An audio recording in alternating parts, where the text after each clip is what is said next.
నమస్తే, welcome to I news. నేను ఆశ. బాలీవుడ్ కండల వీరుడు సల్మాన్ ఖాన్ ను మన దాయాది దేశం పాకిస్తాన్ ఉగ్రవాదిగా ప్రకటించింది. ఆయన ఇటీవల చేసిన ఒకే ఒక్క వ్యాఖ్యతో ఆగ్రహించిన పాకిస్తాన్ సల్మాన్ ను తమ ఉగ్రవాద నిరోధక చట్టం 4వ షెడ్యూల్లో చేర్చింది. అసలు సల్మాన్ ఖాన్ ఏం మాట్లాడారు? పాకిస్తాన్ ఇంతటి తీవ్ర నిర్ణయం తీసుకోవడానికి గల కారణాలేంటి?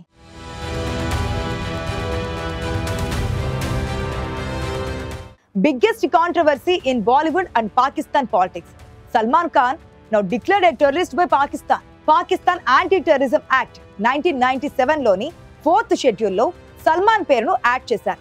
ఈ లిస్ట్ లో ఉన్నారంటే దాయాది దేశంలో సల్మాన్ యాక్టివిటీస్ పై క్లోజ్ మానిటరింగ్ ఉంటుంది.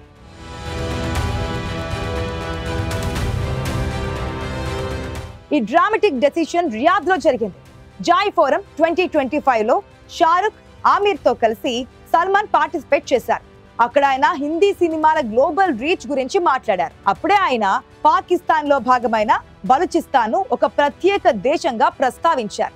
బలూచిస్తాన్ నుంచి, ఆఫ్ఘనిస్తాన్ నుంచి, పాకిస్తాన్ నుంచి ప్రజలు ఇక్కడ పనిచేస్తున్నారు అని సల్మాన్ చెప్పారు. సల్మాన్ చేసిన ఈ ఒకే ఒక్క ప్రకటన పాకిస్తాన్ లో ఫైర్ క్రియేట్ చేసింది. Balochistan freedom movement issue Pakistan లో ఎంత సెన్సిటివో మనకు తెలిసిందే. సల్మాన్ డైరెక్ట్ గా బలూచిస్తాన్ ను స్పెషల్ కంట్రీగా చెప్పడం దాయాది దేశాన్ని సీరియస్ గా హర్ట్ చేసింది. షాబాజ్ షరీఫ్ ప్రభుత్వం వెంటనే స్పందించి ఈ అఫీషియల్ నోటిఫికేషన్ రిలీజ్ చేసింది. So the biggest question is, ఒక బాలీవుడ్ యాక్టర్ పై ఉగ్రవాద ముద్ర వేయడం కరెక్టేనా? పాకిస్తాన్ ఈ డెసిషన్ ను ఎందుకు ఇంత సీరియస్ గా తీసుకుంది? బలూచిస్తాన్ అంశంపై సల్మాన్ వ్యాఖ్యలు దాయాది దేశంలో అంతర్గత రాజకీయాలపై ఎంత ఇంపాక్ట్ చూపాయి?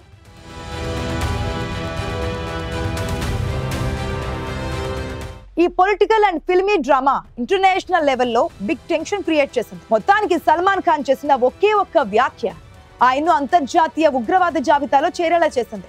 ఈ పరిణామంపై బాలీవుడ్ ఎలా స్పందిస్తోంది? పాకిస్తాన్ ప్రభుత్వం ఆయనపై ఎలాంటి చర్యలు తీసుకుంటుందో వేచి చూడాలి.